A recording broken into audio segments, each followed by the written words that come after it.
Adverse possession is acquiring property and rights over property that you actually do not have the paper title of.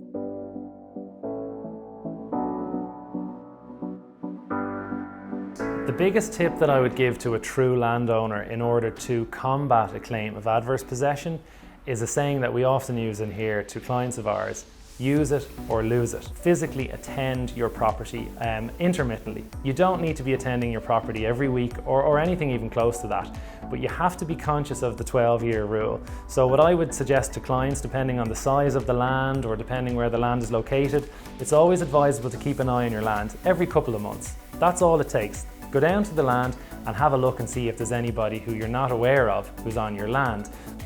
Again, in this day and age, we're always asked to prove it. So what I'd tell my clients to do is to take photographic evidence. Use your phone, bring a camera, take some photographs. Secondly, what I would advise clients, and I often do advise them, particularly on more agricultural lands, you would often see that there might be somebody on the land who's maybe grazing cattle, or who is grazing some form of animal on the lands but was not necessarily exerting true ownership, but then 12 or 13 years go by and now they try and claim it. So what I would advise in a situation like that, if you see a third party on your lands, approach them and request that they enter into an express written agreement with you. Because let's not forget the initial conditions on adverse possession.